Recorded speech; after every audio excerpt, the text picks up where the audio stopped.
Scribbled notes, scribbled notes when I wrote these quotes. If I offend, pardon me, there's more of me to grow. Creative in my process, enjoy the show. The will is different when you recognize the different strokes. Different folks, same goals, we all want the most. So when we reach the top, we can enjoy the toast. The type of bread we get is fresh about the bakery. Told them don't play with me, with or without a degree. Don't question my intensity, bravery. Similar to agencies that want to see you fold. So just pray for me.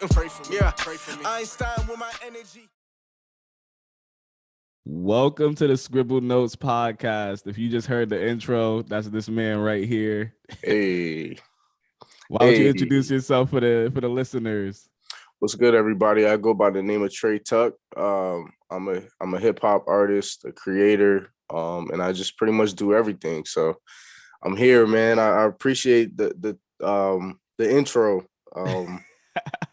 Yeah, no, I was thinking when I had did it, I was thinking of just something that was gonna be like, continuously catch people's ears, and I think just repeating the network is something that, anytime you tune in, it's like a scribble notes, so yeah, I'm grateful to be here, bro. Appreciate it. Yeah, it's a dope intro, man. I've been listening to it like nonstop because especially when it comes to editing, I've been listening to it every day, all day. Mm-hmm. Why don't you talk a little bit about your journey, how you got into music, and a little bit about what you're doing right now, what you're working on?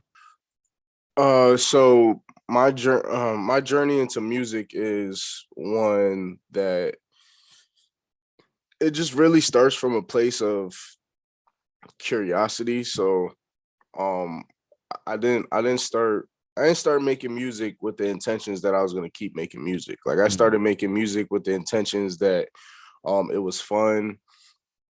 I was having a good time. And I just was happy to be doing something that I enjoyed without feeling like the pressure, because when I enjoy playing sports, but after a while you play sports for a long period of time, there starts to become pressures and, things that you're probably not ready for. Like, oh, you got to prepare for college, and where do you want to go for school if you want to play? Like, it just was like, man, it just became too much. So when I started doing music, it was something that I was really doing as a free expression type deal. Got to really say what was on my mind, and a lot of people didn't really know because I didn't really speak a lot. So it was great. It was great to be able to do that, right? So the journey has been one that's it's been great, to be honest with you, because I don't have any formal, a lot of people get into music and they have maybe like a relative or a friend or somebody that they follow or somebody who has laid the foundation for them to be like, hey, I can X, Y, and Z because my older cousin was a like. Yeah. That process didn't happen for me. The process was like, you're really starting from the beginning. Like I have musicians in my family who sing in the church, but no one's ever really tried to pursue a lifestyle that I'm doing right now. So for me to be doubtful or negative about the journey that I'm on would be totally wrong, because I started from nothing and I really grew and continuously growing an empire. Like I went on tour with KRS-One, bro. That's crazy. That's crazy to me. But even it's even crazier how it happened. Like it was just by happenstance. It wasn't like I asked for it. You know what I'm saying? It wasn't like I was going around telling people I want to go on tour. I was literally just doing my life, like recording. At the time, I was mixing one of my homies, and he had the plug to it. But it was that simple, and through that, I learned. For 3 months, I went on tour. I know exactly what it feels like to be on tour. Like every single day is something. You're the highest of the highs. Sometimes you might be the lowest of the lows. It's a big. If your spirit ain't right, it's not for you. Like I see how people go crazy. Because it's a real trip. It's a mental trip. You don't have to be on no type of substance to get that high, But with that, right? Because I was in 2018, and from 2018 on, I just developed a certain knowledge of how an independent artist can run his or her empire. Like it doesn't have to be what you see all the time. It literally can be what you want it to be, but there's a lot of, you know, work that you have to put in to get there. So my journey in the beginning was really, I didn't have a clue. I just was rapping, making music, right? Like everybody does, right? And then, you know, somewhere in the middle, I just started to realize, like, okay, I need to understand how business works, because because if I want to be in the industry, it don't matter if I want to be a mainstream artist or independent artist, I have to know how business works, right? And going on that tour, I didn't realize how business worked until I was in the midst of the business. I was doing all the things that had to be done as a business person, not even an artist. Like I performed, but my brain was doing so much other things that when I went to perform, it was like word vomit. Like I was just saying whatever because my brain was not there. I was being taken on a trip that wasn't one that I expected. Like I expected to go and learn more, you know, about how to be a better artist, about how to, you know, what am I doing wrong as an artist, and I'm next to this person, so I'm gonna learn all the things that, you know, that he's doing differently that could make me a better artist. And out of it, I'm like, I ain't doing nothing wrong. It's just I'm not conducting business. I'm not conducting business. I'm not understanding how it's being ran. And coming back from that, like I said, there was no handout. So I came back and it wasn't like I had the handout of, you know, a stamp of approval. It was just I was there and I learned. And now I have to take it with my own people and my own community and my own fans, and I got to figure out how to flip it. So, you know, from 2018, 2019, 2020 was a COVID year, so it's a little tough. But yeah, I just been figuring out how to actually run it, like to legit run a business, you know, and I enjoy and I love music.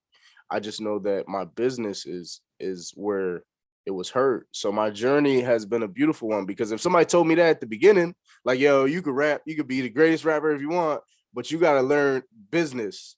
Like, so you should maybe go on YouTube and study how businesses work and think about, you know, different type of things that would work for you and the type of business you want to run. If somebody told me that in the beginning, I would be like eons ahead, because it's like everything I'm doing now is business related, you know? Yeah. So my journey's been beautiful. I think it's just learning, you know, and it's great because you pass the knowledge down to other people who might not know, and maybe you save them a couple steps instead of having to take the same steps that you had to. So yeah. Yeah, it's crazy. It's crazy how much you learn throughout the process and from other people, because even what you were just explaining, it's like all of this knowledge was there the whole time. It's just that you didn't have access to it, right? Like Right. at the end of the day, the business end is so much more important to the art and the artist than anyone could ever know. Like Right. it's so crazy because no one leads with the business side. They always lead with, oh, this is how you got to rhyme. This is how you got to do this. This is how you got to Right. do that. This is how to, this is the beat. They're not teaching And you the business. and you should, right? So you should know how to do those things. But once you've accomplished them, like the day where it don't got to be perfect, right? But once you learn, okay, this is the cadence, this is what a bar is, this is the beat, blah blah blah blah blah. Immediately after that, it should be, this is how you can get your product to other people to listen.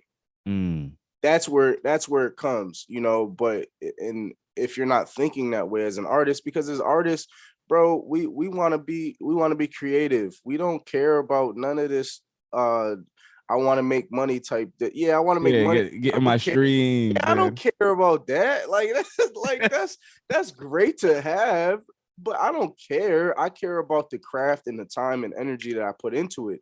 But there has to be your brain has to be split in two at some point. So as soon as you figure out, yo, this is how to rap, rhyme, dupe.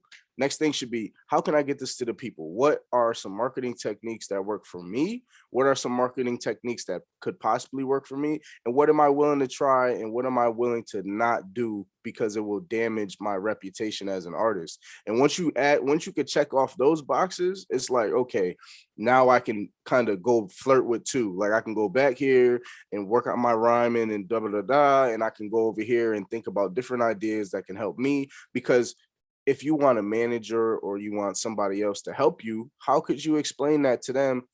How could you explain what you want if you don't know what you want? Like I tell people all the time, like TikTok is great, right? But you'll never catch me on TikTok doing dances because that's not my personality. like it's not my personality to be shucking and jiving. Yeah, like it's cool. I might do it with my friends and in the privacy of our own, our own convenience, but I'm not doing it to sell a stream. I'm not doing that to get you to listen. I'm doing it because I'm literally having fun. And that's where you have to find your line, because people will come in and they'll try to move the needle for you. Like, yo, and sometimes they're great ideas, sometimes they're not. So you have to know what's good advice and what's not, and you have to go through it. So as soon as you finish out, like anything, and as soon as you figure out, like you can paint, you should figure out if you care that much about it. If you want to be the greatest painter, nobody can be the greatest painter if nobody knows you. So you have to figure out a way to get your art to the place that it needs to be. And that's probably more work than actually putting the music together, because it's from a place where that's like a away game for you. Every day is an away game for me right now until it's time for me to come back home. Like that's how I feel at this current moment, because I'm developing that like knack for understanding, business and trial and error in it. So yeah, man, it's beautiful, but it's hard. It's not easy. It's not easy at all. I think just even the idea, right, of trying to get your work out to other people, that is so much more that's so much more difficult than people think, right? Like it doesn't just happen overnight. You don't just become successful overnight. It just doesn't work that way. No. And even people who are getting some streams or whatever, long-term sustainability says, right, you have to be good at the art. Right. Because even if you got one or two songs that blow up, it's like if you don't have nothing else in the catalog, you have nothing else in discography, like it's just gonna, that's it. It's gonna fizzle out. It's gonna fizzle out quick, and that's a great thing you said, because that's why there's a fine line of having both. You have to know how to flirt with both, because if you don't, you cannot be business, because your art and be like a terrible artist. You can, it might work for you. Like there's a few and far, but you're not gonna have you won't last longer than 2-3 years. That's as hot as people are. Like if you see all these people that come in, they're hot and they're going crazy. Then you look 2-3 years, there's somebody else to replace them. You know what I'm saying? So it's never about doing too much. It's about life. It's balance. Life is balance. You gotta have balance. You can't have too much of one thing. You can't always think about the money, bro, because people don't care about the money sometimes. Sometimes people care about the quality of your art. And if your art don't stand up to the you can market, hey, I'm the greatest, but if your art don't got it, then bro, you're out of here. You know, got nothing to back it up. They don't have nothing to back it up. And likewise, like if your art is the greatest, but you can't get it to people, so then you can't be that great, because if you're that great, an artist will find a way to make it happen. You'll put yourself in a position with people who will help you. You'll put yourself in the rooms with the people who can help you do what you want to do. But it depends on what your goals are. You know what I'm saying? What do people want to accomplish? What's at the end of the day, where do you want to end up? Before we continue, here's a message from this episode's sponsor, Workaholics. Workaholics is an American apparel company that specializes in fitness merchandise. They create clothing that gives you a comfortable feel even when the workout's tough. When your tank is on E, ask yourself, how hard you working? That defines them, but that's the question that also will help you become the best version of yourself. You can follow them at work_merch_ on Instagram. That's at work, WERK _merch_ on Instagram. Let's get back to the show. Yeah, so I was gonna ask another question. You got a whole freaking documentary like on the side that you didn't like. I didn't even talk to you about this. Like, a whole documentary on the side. Like, yo, you talk about music. Yo, where did the idea for this start? Right? Where did it come from? And what did you learn through that process? man, yo, as a kid, bro, I just like movies, man. So, to even take it into the whole point of that documentary. So so when I put out Stuck in a Good Place, right? That was the plan was to do a documentary, but it was to be for every single song that was on there, it was a video for it. So it would be like a continuous movie in a sense. So each song was a chapter. I tried to do that with Stuck in a Good Place, but I couldn't accomplish it because I had the resources, but I didn't like the way it was done. I needed time to really gather more information about how I wanted to look. I didn't like how I looked at the time, so I didn't want to put it out. There's a lot of different things. So flash forward to Price of Fame. That was me right after tour. That was great. After that, it won't last forever. I was like, you know what? This is the project that I have to have some type of visual thing. And when people say documentaries, right, we think about like rap documentaries and we think, they're 30 minutes long, but we also see like, we just see them in the studio. We see them making music. Mm-hmm. We see it music related. Nah, like because this project was personal to me, so I really wanted to make a documentary that would be based around the project itself, where it came from, where everything stemmed from. So I like movies. I like movies and TV shows. As a kid, I didn't have cable, so we just watched TV and play video games and watch movies. So my love for like film has always been there. I just never did it because it wasn't time yet. Because I can't just start out being a rapper and then jump into being a person who wants to do films and then an actor. Like it's a long ass process with the boxes you probably got to check off first before you start to accomplish these things. So as a director and as an editor, because I sat with Jay Films who shot it and we did it, we spent a whole year and some change editing it, going through every single interview. The interviews were about like 40 minutes long. We had to go through every interview and find chunks that we would use. So in totality, the documentary is an hour and 8 minutes, but we broke it up into 4 parts for 15 to 20 each. And I wanted people to really understand, like, this is not like, I'm not for play. Like that's really the whole point of me putting the doc out, was like, yo, like if you think what I'm doing is great, you really need to stay tuned, because my ideas go really, really far. Like they're not just music based. So I wanted to show my versatility, but I also wanted to do something that I loved, and to make it even more personal, because that whole project was personal, right? I was showing my life in the documentary. You know what I'm saying? I tried to get a football clip in there of CCSU, but I couldn't get it. I couldn't get it because I was trying to find a way to pair it, but I couldn't do it. But I really wanted to show like the things in my life that were important to me up until this point. Your name is in there, like in the credits, like just thank you. Like there's a lot of different things. So when we went to the movie theater, that movie theater was so iconic to me as a kid, because we used to sneak in there. Like we used to have a minivan, you know what I'm saying? My mom would sneak us in that movie theater, 5, 6, 7, 8, 9, 10 of us. It didn't matter. And we would go in there, we would sneak watch movies. So, I was like, man, I want to put my shit on the screen. I want it to be on the big screen. I want it to be seen how I see it in my head. And I really went out of my way to make sure I made it happen. And similar to that, like we were talking about business, everybody was asking me like, yo, how did you get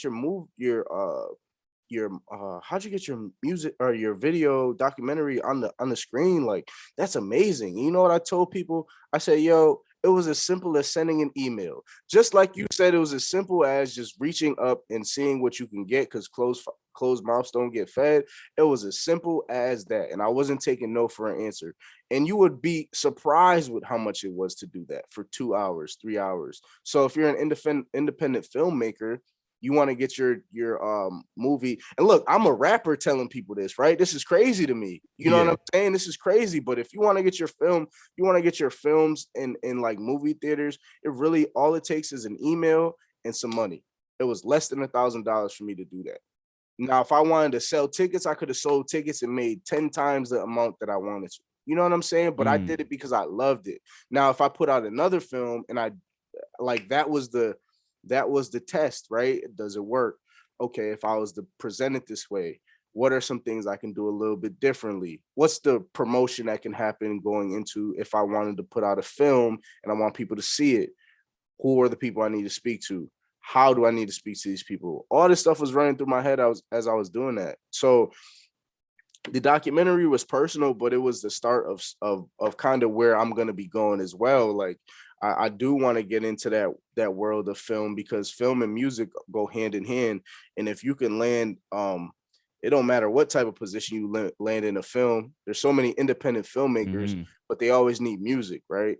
So what better way of bridging the gap between the two? I know I have an idea of both. I have friends who are in film and I have friends who are in music.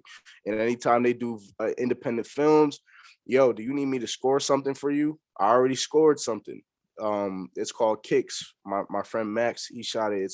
It's a short film, and we scored it. We sat down with the script, read the script with a couple artists. We laughed. We had a good time, and we put the beats together. We put the songs together, and we wrote it based around the film. And we did 4 songs, and they're on the film. So it's like, you know, when we talk about documentaries and stuff, it's I make music, but like my experience has always been, okay, I have an eye for film. I know it looks good, or at least I have an idea what looks good. But doing that, it was like, what is the actual process? And let me tell you, that process sucks. It is terrible because it is so long, yo. It's cutting everything. It's crazy, yo. So it was a beautiful thing, man, just to be a part of that and to do something like that. And you know, everybody who was there for a reason. And to take it even further, I wanted to have the brands there and selling people stuff that I knew, because I wanted people to interact with each other because they had independent brands. So it's like your book was there, selling off the book, selling off food from an independent food contractor. Like, I wanted to make sure everybody was involved, especially the people that I cared about, because it was like, if I'm gonna do this, I'm gonna bring people together who might not know each other. What's the best way we can do that? We can do giveaways and raffles, so that way you're in the same building as these people. So now you need to reach out to something, then you could reach out because you met so and so at a thing. So it was also a networking event. It was COVID, so it was a little harder, but like, those are the type of things that be on my mind when I put those together. It's not like it's just out for self. Like, I want people to see how great this film is. Like, nah, bro. I want people to get something out of this. Like, if you're here, network a little bit, know somebody who can probably help you. And if not, cool. But it's the opportunity is there. So yeah, man, it's different. It's just different. It was dope. Like, I thought it was one of the coolest things I've seen. Like, the idea that you can actually create something like that from scratch, from an idea, and build it to be so well done is just crazy. Yeah. And I think a lot of people kind of limit themselves, like you just said, right? You're an artist, you're a musician, but you're way more than just that. So recognizing that you can explore all types of spaces and having an eye for film and understanding what that process is like, it only helps you in the future, because when you have other projects and other things you want to take on, you already have that. Right. Being able to say you could score people's short films, you could score people's films in general. I talked to like at the university level, like meeting with a bunch of artists. I talked to a few that have songs that are in movies and stuff. One lady, she had a song that was in The Bachelor. It's like one, you know how like they just have random music, like they just have a random song as they do their thing. Her song is in The Bachelor. It's like literally in a clip of The Bachelor, they had sent it and like everything trying to promote her. And in my head, I was like, that's crazy. But then I realized, right, it's a lot easier for a studio to license a song from a smaller artist than Right. it is for them to go pay for a larger Right. artist. Like they can Right. get a song that's directly made for them in Right. that moment and move on. So Right. it's just like understanding those opportunities exist and how you get into that space is so crucial. And I think as creative people, recognizing like reaching up, like who know, I don't know how much it costs to get into a theater, but you do. So then Right. I could talk to you and Right. you could be like, hey, it's just an email, talk to this person. You might have to pay some money, but that's it. Right. That changes the game for someone that's a filmmaker, Right. understanding that they can get their movie there. And then from that spot, right, once they have the time slot, it's about marketing, just getting Right. people to come to the show. Right. Like you said, you could have charged money for tickets and people would have bought it. Right. So it's just there's Now, so many things. and imagine if that's the only thing you do is make film. So maybe Yes. once or twice, or let's just say 4 times a year you make a film. Yo, if you do it correctly, you can live off of that, bro. Mhm. If you sell your tickets because you're independent, so the price is gonna be a little bit more money. You know what I'm saying? And to tap on your earlier point, um, it's more about exchanging information than currency sometimes. So we share information that is beneficial for both sides, right? That can have the potential to get either or paid. And I think a lot of times creators and people don't seek opportunities that offer that. They seek opportunities that offer something that is straight up front. Like, are you going to take the money up front or are you going to take it on the back end? For me, I would always take the money on the back end because I know I'm going to need it then. But up front, I always search for information. And I think, if you have artists or creators or anybody who's listening that runs into that dynamic, you do want to work with people who are willing to work with you based off of information, because that right there is art. So that develops a relationship with somebody to develop better business for yourself. Obviously there's upfront independent contractors that you have to pay for your work, whatever the case is. But if you're really building relationships with somebody, the information that you share between each other is way more crucial than the $100 funky you might get, or you know what I'm saying, like $200 you get for a verse. But if I do a feature for this person and it's love, I know it's always something I can reach out to, and then hopefully from our interaction we can make bread off of it together. So I think that's crucial too. And I think in films, back to the film thing though, so if somebody wanted to do that just for a year, because I juggle a lot, right? But if somebody wanted to do that for a year, you can do a tour in film. You can do a tour, because let me tell you, I was speaking to Lowe's. The lady from Lowe's Theater that I was speaking to was from Kentucky. I wasn't emailing she was the booking, management for each and every place. If I tell you the price, right? Let's just say the price is $1,000. You can do that.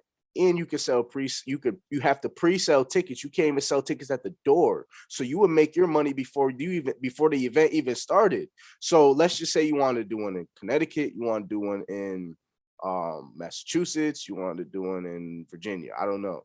That's 3 different places where you can show your film. And if you're really into it like that, that's a type of business that could work for you, because you can't sell the tickets there as if they're regular tickets. You have to do your own independent thing. So it's like, yo, there's so many avenues that come with business, bro. And to take it even further, you could do your podcast there, because it's all about renting the space. So you're not paying because, and I think I started to understand that the big picture is really small. Like, you're not paying for the big, movie theater. You're paying for a room.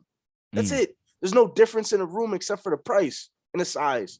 It don't matter what the room is, don't matter where the room's at, you're paying for the room. So it don't matter, it don't have to be film based. You can literally say, I just want to show my image in the background and have people have conferences in there. Like it's like crazy when I started to learn the different avenues that you can venture out into through film and just business. And what I was gonna say is that art is the same across the board. Like it's different, but it's all the same. This is art. Talking is art. Painting is art. Like being able to speak is art. Making music is art. Being able to graphic design and all these things are art, and business is the same across the board. It don't matter who you're doing business with. It's about what are your principles and what are you trying to get out of it. Okay, well, I want to get this done for this amount of money. It does not matter who you're talking to. That's the goal. And that's what I started to learn. Like, it don't matter if I'm talking to an executive of freaking Burger King or whatever the case is. Like, my goal is my goal. And if I can't negotiate it, then it can't be done. But if I can negotiate it, then I can get anything out of it. And I think when I started to realize that, I was like, whoa, like nothing's impossible. It's just about the time and effort that you want to put into it to get it accomplished. So you know what's crazy? So just going off of that, it just triggered this thought.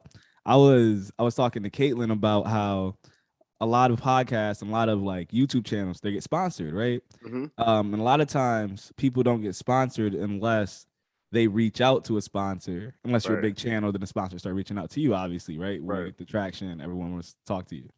But you can get sponsored by anyone, anytime. Like there isn't a criteria you have to meet to be sponsored. Right. So all you really need to do is reach out. You can just ask, hey, can I get sponsorship? I'll throw an ad up, or I'll do this or I'll do that. Right. It's very much something that's easy. It's just that we don't ask, right? So many of us prevent ourselves from opportunity by not asking. Right. And it doesn't take anything to say, you know what, let me go see if Red Lobster would do this quick sponsorship. Right. What is it to send Red Lobster an email and contact or get a phone call and contact them like, hey, I run this podcast and I wanna see if you want to be sponsored or whatever. I can ad spot this and that. Mom and pop shop down the road. I'll throw an ad spot in for you, whatever. It's simple. It's simple. So when you're thinking about this, right? If you're listening and you're thinking about business, think about all of the different areas, right? There's a reason why you see these ads on TV. These people are paying for the slot to be advertised, right? They have to pay the network so that they can get there. Right. The idea that they are just businesses and networks like, oh yeah, I definitely want Coca-Cola on there. The network is saying, Coca-Cola, how much will you give me? Because Pepsi offering this much for the Super Bowl slot. Right. So that's how they're making their money. That's how you make your money. Like you make the money the same way. How much do you want for this shout out? How much do you want for this X or XYZ? Like I'm wearing a Coca-Cola hat right now. I'm promoting them from the podcast. Yeah. Like, so it's like, I could be asking Coke, can I get some money? And then I'll wear some gear. If you send me this, I'll wear your gear on the podcast. Right. And that's all it really takes to then build and build and build to the point where all of a sudden everyone's sponsoring all the things you're doing. They're sponsoring your microphone. They want you to wear these headphones. They want you to do this in your music video. It's the same across the board. It's just how much are we asking for those things versus how many times are we not even requesting that? Right. Because that takes a lot of effort to do in itself. So that's a part of the business that is why it's so easy, but it's so tough because you have to know. So like right now, like you just said something that was great, right? So you said you can go to a mom and pop spot and you can get them to sponsor, right? So a lot of times what I realize is people will be like, I don't know. So what I started to do, I just shot a part of my commercial for Workaholics in Virginia Beach, right? And I was trying to get in contact I'm not from Virginia Beach. I was trying to get in contact with somebody to have a place to shoot it. So what I started to do was to just tell them like, hey, I'll, kind of bargain. It's bargaining. So, if I can use this space, we can put this in the video and we can have a part of the logo in it and I'll still pay you. But, if comes down the line, the commercial does so well, right, that I have people wanting to go to this place, then we have to renegotiate because now I'm bringing you business. So just to convert that into what you're saying about the mom and pop stores is Sometimes, okay, you can't pay me up front. Okay, got it. That's cool. But if let's set up a code. I see a lot of people do that. Code, blah, blah, blah. Code, scribbled notes, right? Let's set up a code. And if people start buying and people are buying and buying and buying, whoa, I'm bringing you business. Now it's time for you to pay. So it's like, right, give me a percentage. So it's like, it's dope because it does start with, it's really simple. Like the biggest picture we think is so big, it's really small. It's bargaining. It's, yo, all right, you don't want to do that? Well, are you willing to work with? And most people, as soon as they hear no, they don't even think about what they can offer next. They think about it's the counter, right? Right. Because you can get confronted with no all the time. Right. My biggest thing, you don't say no first, right? You don't say no to yourself. Right. Like if you didn't have the conversation, then the answer isn't no, right? Have the conversation first. Right. Ask. If they say no, then counter. Right. You might not get exactly what you want, but you could get something.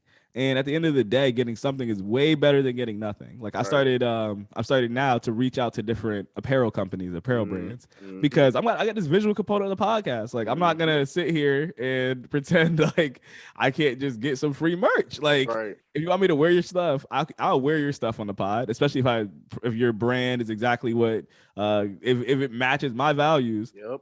I don't see why we can't partner.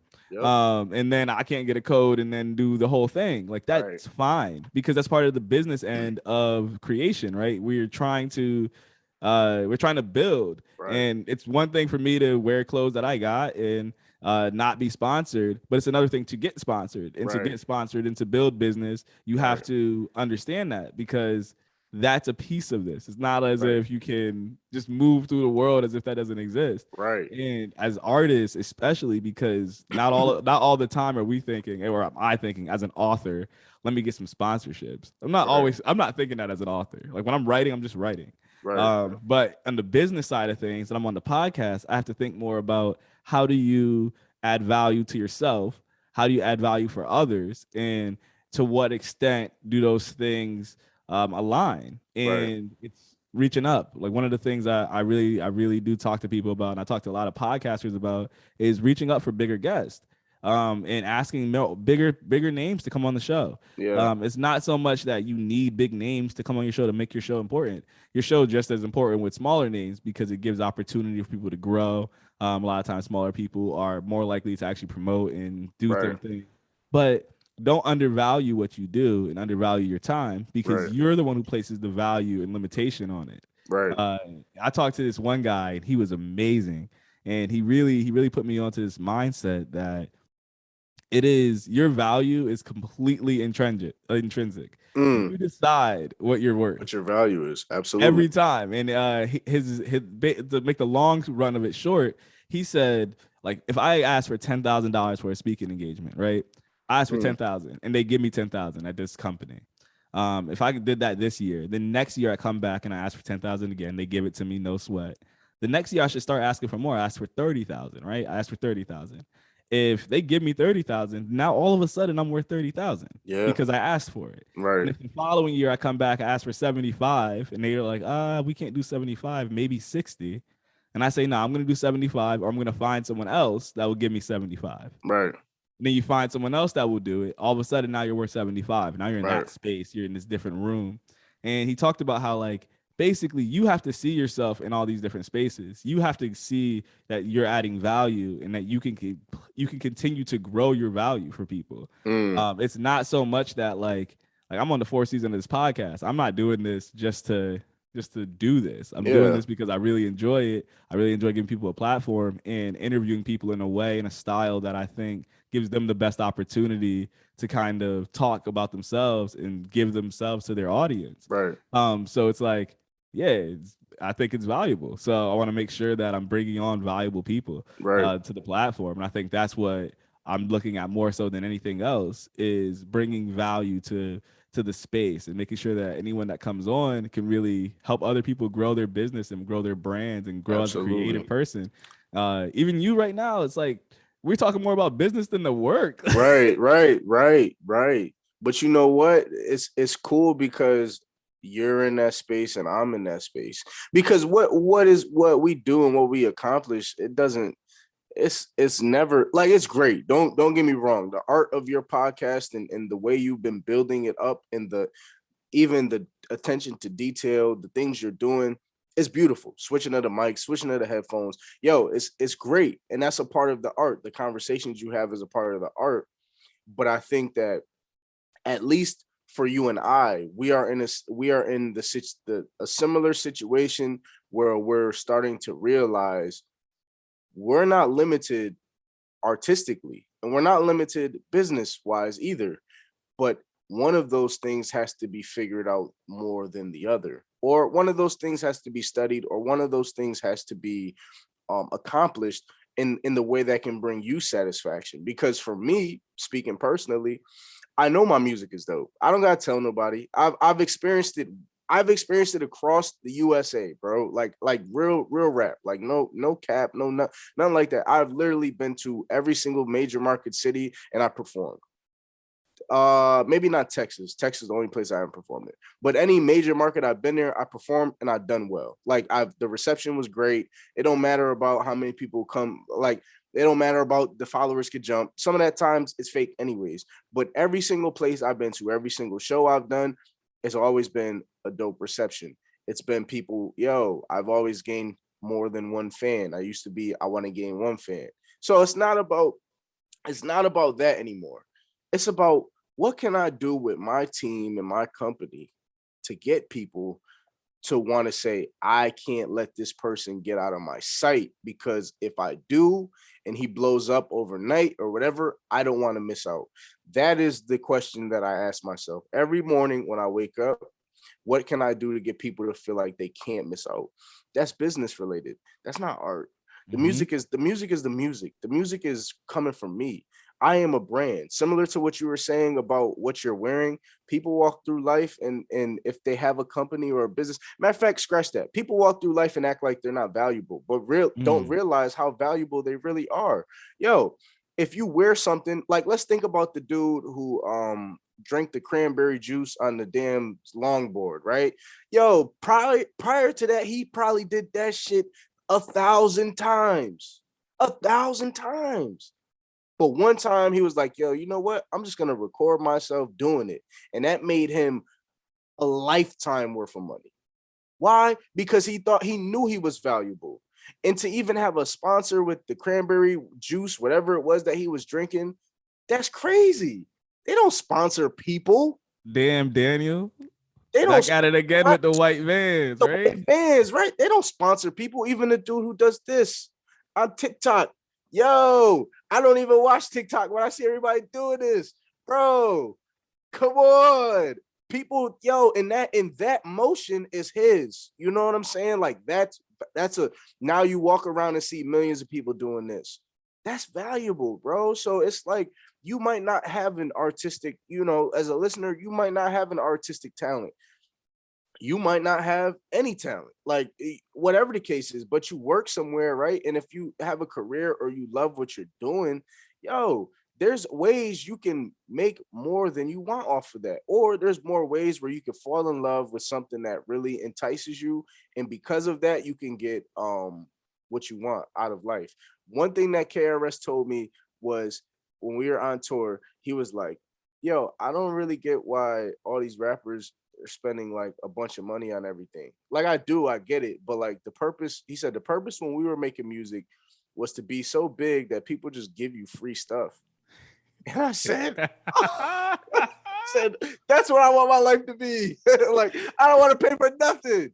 Give me everything free. Like, that's how I felt. You know what I'm saying? So I felt that. And that's the purpose, bro. We're not here to spend money or make money. We're here to live. So if you can get to yourself to the point where you could just live, yo, compliments of the chef. It's on the house. Don't pay for nothing. Yo, I got some free merchandise.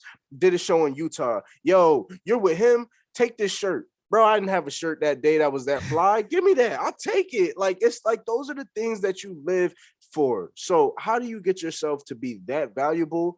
It's simply just being yourself and understanding that the worth, you, like you said, is intrinsic. So if it's intrinsic, you have to know where it starts.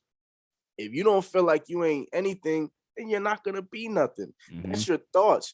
That's your thought. I be trying to tell people all the time, yo, don't like negativity and speaking to yourself. That's one of the things that I started to do, and like it changed my life. Yo, I can't be mean to myself. I hear people sometimes, you effing idiot, like talking to their self. And I'm like, yo, you gotta be talking nice to you. When you make a mistake, you have to be nice to yourself. You have to give yourself the time to grow, just like you would do a child. When you make a mistake, you got to do these things that are comforting to you. You can't be the person talking down on yourself, or, yeah, I just don't know how to do that. Like, I just can't do that. Like, what? Yo, I can do that. I can accomplish that. I am worth it. I'm worthy of everything that's coming to me, because that's who I am and that's what I deserve. When you start talking like that, things don't really phase you as much. You're not a Debbie Downer. Things don't really hurt you or affect your mentality, because it's, well, I just got to figure out how I can get it back. Or, well, I got to figure out what the lesson was. You're that type of person, and I know you are. So that's why I know you understand what I'm saying. Like, and a lot of people get stuck in that. One thing goes wrong, it's poor me. Yo, it's okay to say poor me, but be kind to yourself. Well, I made this mistake because I didn't know. Man, I got to do better next time. Like you would tell somebody, is how I talk to myself. So that's the reason why I'm able to even go into these spaces or attack these ideas, because it's when I lose money. It's not about when I get it done. It's about when I'm losing money, when I'm not getting it accomplished. What am I telling myself? Yo, it's all good. You're going to figure it out. That's it. That's it. Yeah. That and that's a big piece of long-term sustainable success. It is how you speak to yourself, how you treat yourself, and the way you approach life, because that all matters so much more. When you talk about craft, right? You talk about just how we do the work we do. How do you manage as an artist? Like, how do you get in the studio when you're sad and still do something that's great? How do you produce? Part of that is your mindset and how you're approaching yourself. Like, oh, I'm having a bad day. Right. That sucks, right? Like I've had terrible days and being like, dang, I gotta go interview somebody. Right.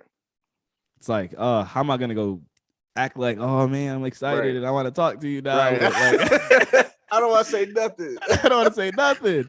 But you gotta get in there. You gotta get in there and do it, right? Because part of that is my mindset. This is when I go into an interview, I say, this is my space, right? It's up the studio. I'm like, you know what? I'm going into the studio now, putting the headphones on. I do this mic check real fast.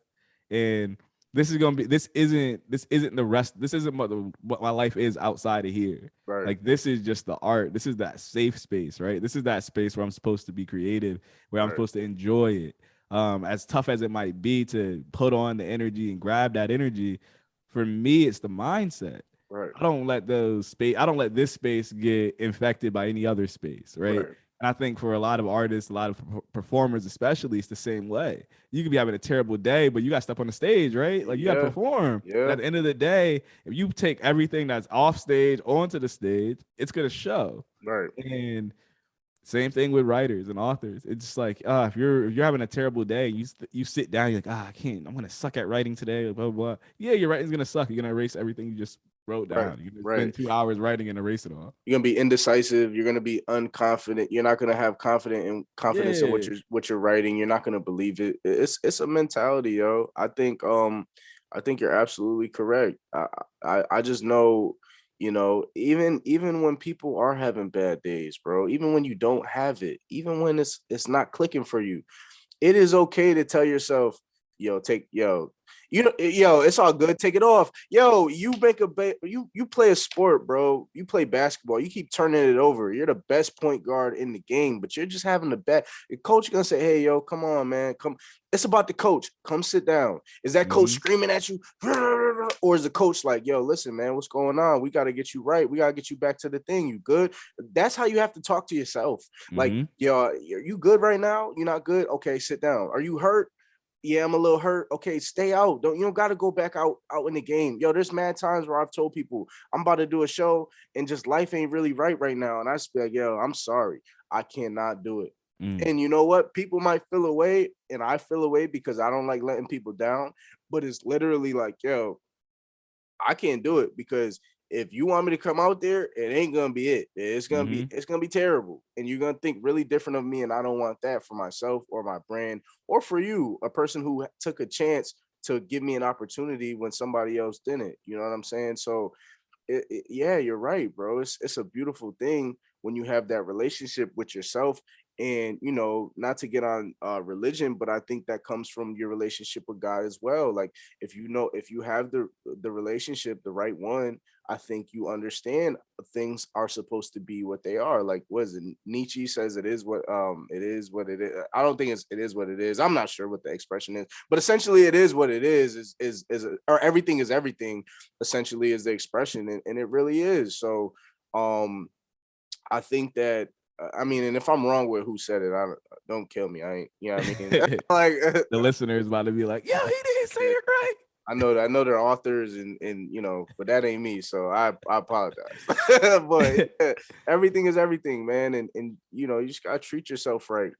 Take that time to really nurture the things you want, because a lot of people, I don't know if you have people who did podcasting in your family or friends that directly can impact your ability to do it or show you things, but I'm sure it's not that way. So I'm sure a lot of the things you're learning are on your own, are without help. It's been crazy, right? Because Caitlin, she has her podcast, right? So I learn a lot from her and what she does. I'll peep some of the things that she's doing and what works, and I'll try to adjust, right? Because if I test run it, then she learns. If she test runs it, I learn. Right. It's about helping each other grow, because at the end of the day, we have different outlooks on the same medium. Right. It's like an artist, right? You have a different outlook on Spotify that probably someone else does, and how music should be moved through whatever and streaming. So it's like we have that same mindset, and I think as a content creator, and we're gonna probably wrap up in a little bit. Yeah. But as a content creator, you almost have to consider what your approach is, what everyone else is doing, and how you can kind of best figure your space in the market. Like we always joke around with authors, like where's your like corner of the globe, like what is that little section that you got that no one else gets? Because you're trying to find a little bit of space in someone's day for them to read your stuff and not someone else's. There's only so many books that get read every year. I look at one of the things I do on Instagram, a lot of like heavy book readers, people who I actually try to promote to, they have like their book count. They have book goals. So everyone has a goal for how many books they want to read this year, how many books they want to read this month. And when you're looking at the readers and what their goals are, and I've run into this problem where there's readers that will have their March reads, their April reads, their May reads, all decided already. You like, dang, yo, they ain't gonna get my book till November. So I gotta try to hop on the calendar, like. And you like think it's crazy, but it is like this is what they do, right? Like some people are strong, avid readers, and this is like how they set up their schedule. That way, and then they have some spaces in for the new releases that they foresee coming or whatever, and they might only read 60 books this year. How can I make my book one of the 60? How do I get my book into that lineup? Because at the end of the day, if they don't even get the book into the lineup, they never read it. Yeah. And you can't go into the author world thinking, right, that everyone's gonna read your book, because some people just literally won't. It's impossible. Read it. It's impossible. Yeah, it's impossible. Even if they're your target audience. Same thing with music, right? How can I listen to every song? I get New Music Friday, the playlist every week. I can't listen to every song on New Music Friday playlist. Like I try. I listen to a few of them, but life gets busy. So who gets on my actual playlist? What songs do I actually put on my playlist I listen to regularly? It's like everyone trying to figure out how to get the ear of the listener. And you can have the hardest song, and if no one hears it, then it doesn't matter. It doesn't matter. It's like same thing with podcasts. I have all these podcast episodes that drop. Some people don't listen to it, don't hear it. So I have to readjust and reevaluate, like, what is my marketing strategy? How do I get my content out to people? And that's the question I was going to ask you. Like, when it comes to marketing content, what does that look like to you? And what have you found successful with marketing content? Because that is a piece where I feel like everyone is always trying to figure out, how do I get my stuff in front of more eyes? Right. I think you have to be creative, right? I think well, for me at least, what it looks like for me is it's not the same thing. So when I say that, I mean a lot of people will post videos of them in the studio and dancing around to their music, or that's not really my style when it comes to marketing. I think the best thing that works for me is showing people, like, being authentic with people. So that's what it's all based around. So authenticity, right? So no matter if I think I have like 2,900 followers, and that's simply because I stopped marketing, right? I took everything down and I'm preparing for the new year to start doing something a little different. But I like to stay consistent. I like to do a lot of videos because people like videos, interactive things that they feel like they can interact with. I'm gonna start using my Workaholics brand as well as a marketing tip for me. Because when I was doing that, I lost 40 pounds over the I lost 40 pounds from January to May, right? And I was showing people the journey every single day, bro, every single day, or whatever. Me and Panther, he's my trainer. He was clipping up videos and we put them out, right? That don't got nothing to do with music. It wasn't even my music that was being used half the time, right? But it was just the consistency of people seeing me in a different space they probably never seen me before. Like, not a lot of people seeing me go through that journey. Only a few and far who have been played sports. So doing things, I say that to say, just doing things that people probably haven't seen you do. I might start doing videos where I'm just talking to people similar to how we're doing this, but it has to look professional for me. Like, a lot of times people pick up the camera and they can talk to it like this. I can't, because it frees. I'm like a deer in headlights, because it's like, oh, you're recording yourself. It don't come across right. So I try to make sure I do things that are authentic, and I try to make sure that the time that I release these things are similar, the same. I try to keep it consistent. I try to have themed days of the week, like Tuck Tuesday, Workaholics Wednesday, there's Flashback Friday, things of that nature. But those are 2 days where I know, or Trust Thursdays. Like, there's 3 things that I know I can use as hashtags that people can look forward to based off of what I post. So, and obviously showing people the reaction of shows, making people feel missed out from not going. Like you gotta give them the things that they feel like they're missing, because it's like, the more that people see that, like, if you see my show with a little bit of people, and then the next clip you get is more people, and more people are cheering, more people know the words, you're going to grow. So you might be watching from home, but you're growing with me because you're seeing the transgression over time. I like to just keep it authentic, like I said, and I try not to show the same thing twice. So if I do use that clip again, it's because I ran out of clips to post, right? but I made it a part of something bigger than the post itself. So the first time I might put something up, this is from blah blah blah blah blah, but the next time it might be a part of the actual rollout that I'm using, and this is what it means to me, and da da da da, and all those things. I like to use clips. You know what I'm saying? I just like to be in people's faces. That's what I realized works for me. You asked that question, I didn't answer it, but when I'm in people's faces, it works for me. When you see me everywhere, like, people are seeing me everywhere. I have people who, I'll be like, I don't know you, like, but like, hey, it's cool. Like, I don't like me, the person outside of the artist. I really don't like that. Like, I'm really shy, not shy, but like, I would rather not speak to people unless spoken to. So I'll see somebody in public and I might just turn, because I don't want to speak. I don't want to speak, bro. Like, it's not like, that's who I am as a person. Yeah. But when I'm on, it's on. When the switch has to go on, it's on. But I run into a lot of people like that, and they and then I exchange information. So marketing online is that, and but being at the places I need to be, and just being there. Like, some people show up and they want attention on them, I show up, I don't want no attention, but it just comes to me because I'm not asking for it. And that's essentially like how the universe is. You put yourself in a position for the things that you want, and it comes for you when your energy is right? When you know this is what you want. Like I want every time I touch the stage for people to know I'm here. Well, what's the best way to do it? Touch the stage and let people know I'm here. I don't need to show up and make a big spectacle. I don't need to show up with 30 niggas. And, I might one day just to do it, but like, I don't need to do that because my performance speaks enough. I don't need to come in with the flashy chains and the ice and people can see it. So they have to question, yo, who's this? It's cool. You don't know who I am. My way to market to you is the fact that you don't know who I am. And you're going to feel some type of entitlement because, yo, he's dope. Why do I not know who this person is? Yeah. And you become a fan. So, I market from a few different aspects.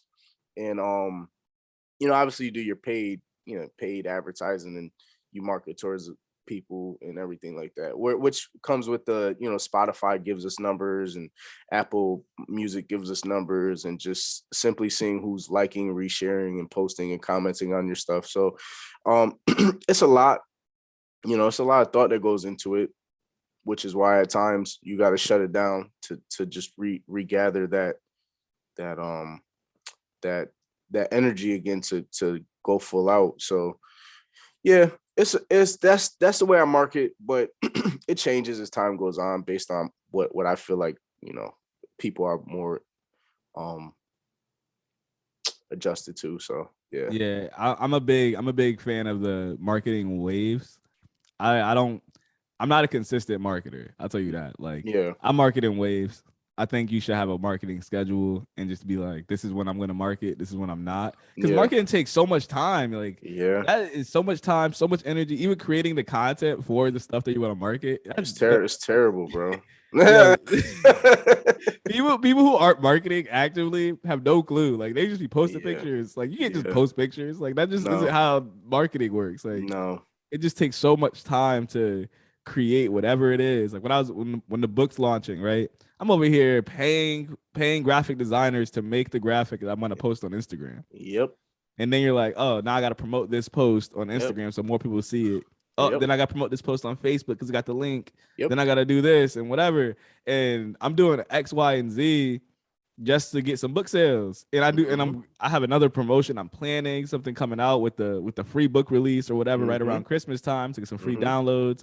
That's a whole marketing project. Like I already know what it is. I've done it a few times, but it just is what it is. It's a part of the process. And you learn that as a business person.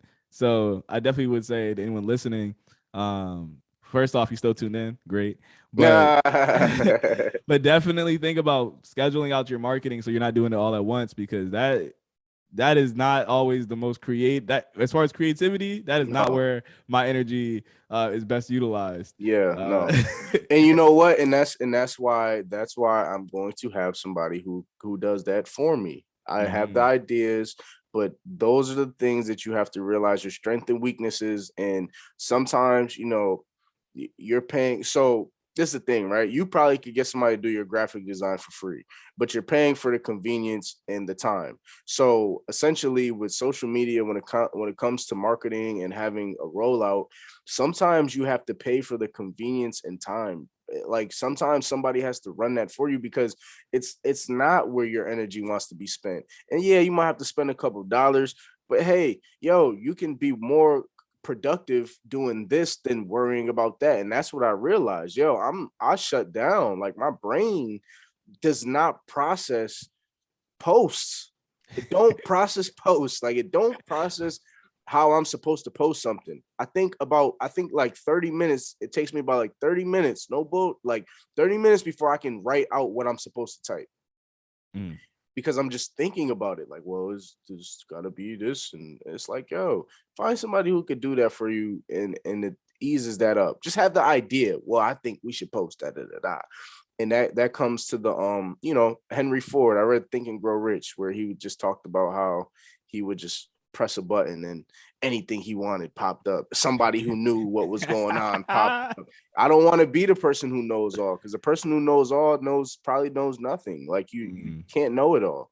you have to be around the people who know and who can help you for the things that you need. So when it comes to that, bro, I'm quick to press the button. Like, yo, it's time. I need these 3 months to be marketed out. I gotta pay you 5,000, whatever I gotta pay you. Like, I'm cool with it. Let's just get it done. You know what I'm saying? And through that, you learn trial and error as well, business wise. You know, so yeah, it's interesting, bro. But it's crazy. Why don't you say where people can find you, where they can find your music?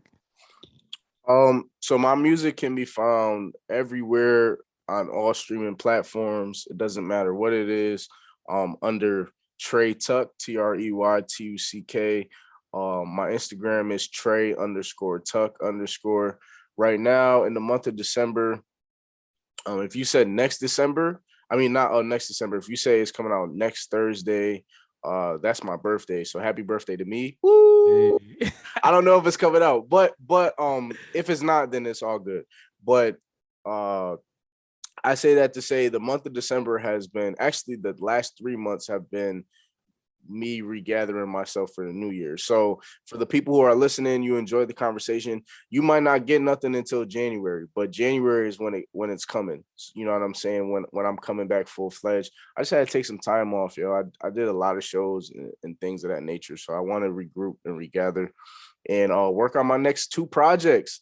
I'm putting out 2 projects next year. So yeah, it's gonna be a lot of music, a lot of me in your face is what it's gonna be for about 9 months, for a whole year. So yeah, it's gonna be scary, bro. I'm gonna tell you that much.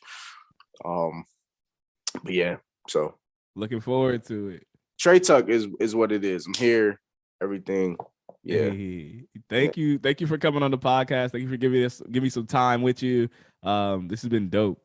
Yeah, absolutely. Definitely appreciate it. This has been an episode of Scribbled Notes. Peace out. Y'all know what it is. Yeah. You are now rocking with the greatest podcast, Scribbled Notes. Great topics, good conversations. Every week, Scribbled Notes. You don't want to miss. And if you miss, make sure you tune in. Scribbled Notes. Yeah. Scribbled Notes. Scribbled notes when I wrote these quotes. If I offend, pardon me, there's more of me to grow. Creative in my process, enjoy the show. The will is different when you recognize the different strokes. Different folks, same goals, we all want the most. So when we reach the top, we can enjoy the toast. The type of bread we get is fresh about the bakery. Told them don't play with me. With or without a degree, don't question my intensity. Bravery, similar to agencies that want to see you fold. So just pray for me. Yeah, Einstein with my energy, mass times infinity. Been a gift since I laid my eyes on that Christmas tree. The star at the top told me what I'm supposed to be. Can't relate, you not dope as me. I'm everything I hope I be. Sometimes the road less travels ends up turning to Canal Street. Notes. You are now rocking with the greatest podcast. Scribbled Notes. Great topics, good conversations. Every week, Scribbled Notes. You don't want to miss. And if you miss, make sure you tune in.